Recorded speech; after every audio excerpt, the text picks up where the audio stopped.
Welcome to episode 2 of the Doggone Podcast. We're excited to be here today. We're going to talk about the beginning, the first few days. The first steps of Doggone Packs. Yes. And that's, Doggone Packs is really what brought us to this point, and got us to really start this podcast because really there's a lot of people who talk about how you are the content. You know, when you're trying to put something together, when you're trying to create a brand, it's best to just capture what you are authentically doing on a daily basis and put that out. Because people can relate to that. You know, if you try to say like you're doing all this perfect stuff every day, if you try to, you know, say that you're getting all these crazy things done each day, you know, sometimes that's unrelatable. Right. And that's, you know, we don't want you to feel on the outside or feel like, you know, it's possible for us, but not for you. And so that made us think, why not film everything? Right. And I mean, just see the raw background of what's going on. You know, and talk about all the different aspects of the business, like on camera. Yeah, all on camera, just raw, unedited. So it's like we are going to edit like an intro and an outro, right. But other than that, I mean, we're just going to leave the episodes as they are. You know, I think that's important, and for authenticity purposes. Right. So you know, we're not gonna scrub them or mess with them. You know, if we curse or say something wrong, you know, it is what it is. But so today we're going to talk about the beginning and really how it all came together, and just kind of work on catching us up a little bit to speed. We're going to catch up to speed a little bit more the next episode and kind of run you through all the different aspects. But the first few days, we were, you know, really the first few days we were talking about this, I had a couple corporate accounts going at that time, and I was also working part-time at Sam's Club. I'm kind of a workaholic, and I was used to working many different accounts or working 16, 17-hour days, and I was like twiddling my thumbs, and you know, so I started working there, and, you know, and that's where I met him. Yeah. And it was extremely apparent that I didn't want to work there right away. Like, I mean, wow.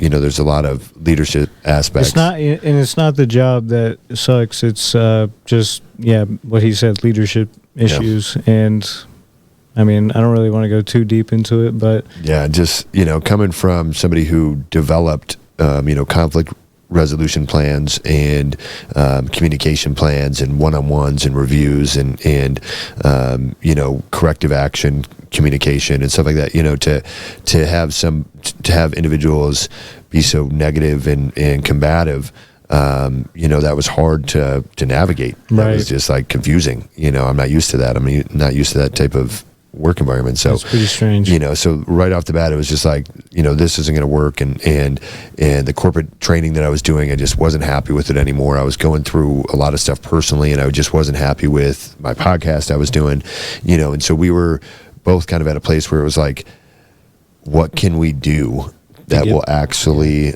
you know, work, that where I can actually be successful and you know, take a breath. Yeah. You know, and like not be worried, you know, just have some freedom, you know. And so that's really what kind of led to this. And it was like, I touched on a book, you know, right before this conversation. It was 12 months to $1 million. And of course the you know, the heading caught my eye. I was just like, you know, 12 months to $1 million. You know, what is that about?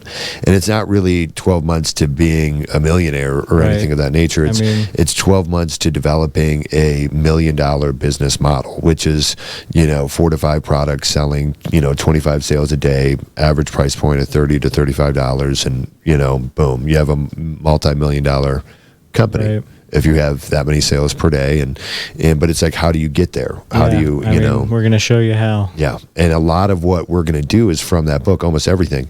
You know, there's steps in that book that help you build a community and stack the deck and, you know, set yourself up for success when you're launching a physical product. And the reason a physical product was important to me is because I wanted something tangible and something useful that somebody could use in their daily life, you know, that would actually make a difference. And one of those big things that we talked about was health and wellness. And we were talking about how, like, yeah, I like to be healthy, but I have a vitamin graveyard in my room of 20 vitamin bottles all of the different things that you need to take daily. Yeah, that I want to take, but because of certain things and because I read about them and I bought them on Amazon or from a website, and but I just forget to take them because and we're trying to eliminate that little problem here. Yeah, our little packs. Exactly. Take them with you, and fill them with whatever you want. It doesn't even have to be what we sell you. Yeah, and then it hit us like real big, like in that moment, like, wow, there's a big gap in the market, because then we started talking about other products like, making like lemon water and maple syrup and cayenne pepper and drinking that. I don't know if you've ever heard about that, but it's really good for you. And making that and then drinking it, but it's every time I've done it, it's kind of annoying to make, and it takes too much time. So like, how can I simplify that process and give you something that you just go bloop into warm water and then drink it, you know? And so there's a lot of different products like that we're coming out with because of that conversation when we were like, and different like energy pack or energy what do you call them, drink packets, and what was the other one, hydrogen water bottles. You already slipped up on that one. Yeah, so we might as well just say it. But so I mean, we have a lot of different things coming. The hydrogen water bottles are taking a little bit to develop because we're trying to change the cap so that you can have a doggone go pack in your water bottle cap, just so you have your vitamins in your water with you, and I mean, just very shortly down the line here, we're going to have probably 5 to 10 different vitamin packs that you can purchase, and then we'll probably take a bunch of those and make variety packs that you can purchase, so you have a bunch of different kinds in your pack at all times, and it's something that comes preloaded. It's something that you can just grab. You can stash one in your car, one in your purse, one in your pocket, coat pocket, whatever it is. Yeah.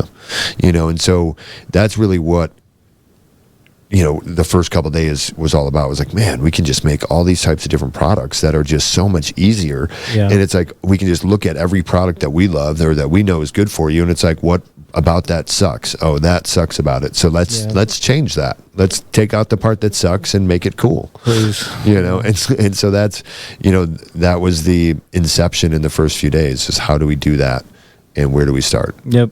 And I mean, the name came, where do we take the name from? Well, the name is something that's important to me. It's something from when I was younger. I read about this tribe in, I believe Mali, Africa, or something like that. I can't remember exactly where, but and they're one of like the oldest, most well-documented tribes, right? And they even have like some of their language is connected back to Egypt, to like ancient times, and they were extremely interesting people, and they had a lot of interesting stories about a fish people that brought them to Earth, and and taught them different things about civilization and building and mathematics and and constellations and stars, and they knew stuff about different star constellations that we didn't find out until the 70s, right? So they were like extremely intelligent somehow when it came to stuff that seems very technologically advanced, right? And there's a lot of aspects to their culture that I don't agree with. There's a lot of parts that are weird to me or that I don't understand, but somewhat controversial. But I mean, that was something I connected to when I was younger, and I wanted to name a company Doggone in some way, and I'll probably name, every company I have will probably have Doggone in it. It's going to have some kind of doggone twist to it. Because it should. It's just too doggone good of a name not to have in there. I mean, Doggone. But anyways, so that's, really where this started and why it began. And then I was like, well, Tristan, you need more energy, so we should start that. No, I'm just kidding.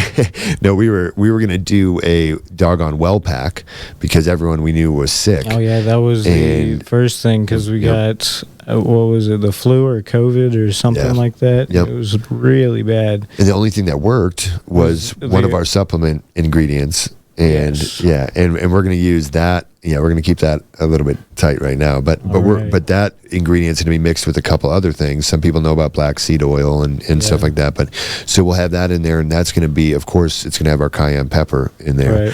Right. We call it our crazy dragon lady powder. No, I'm just kidding, but that's an inside joke. I'll explain that to you another episode. But some of you may get it. Yeah, some of you may know that one. But so if you hear crazy dragon lady, you'll be like, what? And you'll probably like, they'll listen you'll probably more. Get angry. Yeah, they'll probably be like, they'll watch the whole episode, like, what else did he say? Yeah, and then you're probably going to want to really know everything that we say. Yeah, and then it'll be nothing. Yeah.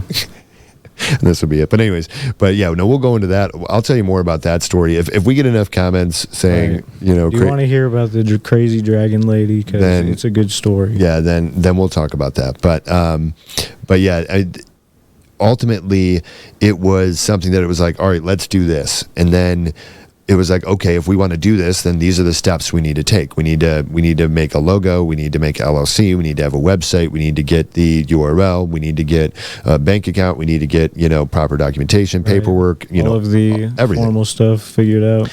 And, so we started on that process, and we developed the logo pretty quickly. Oh yeah. And then we developed the picture of Sirius. We can't get him on camera. He's too shy, but he's actually sleeping right now. And then and I've tried to get pictures of him. He just wakes up and he's like, he's our interstellar canine, our alien dog, and so we just did like a little cartoon of him. And Sirius really is going to be a center part of the culture of our company, just because. When you look into Sirius in the star constellation, which you can read about it on our blog, we have a post up there right now that, tells you a little bit more about who Sirius is. But ultimately, his job here is to make sure that our quality and everything that happens within the company is top notch. He's serious about customer service. He's serious about quality. He's serious about the right ingredients, and that's really what he's doing here. And he's, his influence, because remember the doggone tribe, they believe they're from the Sirius star constellation. Right. So, that's where he comes from. So that's kind of how we have some of this insider info on what's good for humans, and, some of this ancient knowledge that we're going to tap back into. So, and of course that's just fun. That's all, all good times, just because, Sirius is, really a main part of their culture. And so we want to make sure that we highlight that. And it just goes along with our brand, with our theme, with all of that. And Canis Major, the star constellation, and it's really the like when you look at Sirius, it's really the two dog star. Yeah. So it's a lot of, we do have another dog that's going to be coming up soon, and not Sirius, but, his girlfriend. So you guys will get to meet her soon. Yeah, I'm excited. They look a lot alike. They're both interstellar, They're pretty cool looking. But yeah, so we developed all of our culture, all of the aspects, all the main core beliefs, everything within a few days. And if you go to doggonpacks.com, you can see our culture, our vision. You can read all about that. There's a lot of things that we haven't added yet, because again, this is just getting started. I mean, you're in the ground floor of the beginning of this, and that's what this podcast is about. You just get to see what we've done and what we continue to do, and you get to be the judge on whether or not we're doing a good job. And I guess the market will determine whether or not we're doing a good job as Absolutely. well. So I mean, I'm excited. I'm very excited. We'll talk more about, Sirius. We'll talk more about, what's coming from the Doggone universe, what's coming from Doggone Packs. I know the next episode, we're going to catch you up to speed completely of everything that we've done up until this point, which is actually pretty action-packed. Yeah, there's actually a lot that has taken place. We're gonna keep it narrow to just Doggone Packs, but we're gonna have a lot of spin-off episodes of what's gone on in our lives personally, like different little stories and different little stories that we think will provide value. None of it that we're gonna say or bring up is to embarrass anybody or to cause any negative feedback or anything like that. Anybody to get any kind of hatred at all. No, not at all. Nothing but complete respect. But we think there's value in some of these situations being talked about openly. Right. So we're going to do that. And that's because that's one of the main goals of the podcast. It's not just to give you behind the scenes look and so you can make fun of the stupid things we do or the mistakes that we make, or it's not just to be entertaining and watching this happen and this company go from nothing to a multi-million-dollar company. It's about you being able to learn different things along the way from our mistakes and from people that we meet, so that you don't have to learn them from making mistakes yourself. You can just learn from us. And so some of those times we're going to pull to the side and do little special episodes, and we're going to talk about situations or conversations or things that happened. And we're going to try to give you insight on like, hey, if something like this happens to you, this is what we did. and it worked really well, and this is how we got out of it. You know, or it'll be like, this is what we did, and it was the wrong idea to do that. We should have not done that. Don't we should have think of it as a solution. Don't do that ever. You know, so and so we get some kind of value out of it. Exactly. So you can at least see, and you know, and I think there's a pretty healthy mix of both of those types of answers. So sometimes it works out well, sometimes it doesn't, but we learn as we go, and to me, that's how it always works out well. So thanks for joining us for episode number 2. I'm excited for episode number 3. That's when we're gonna really get you up to speed. Yeah, we're gonna really dig deep, but we'll see you guys next time.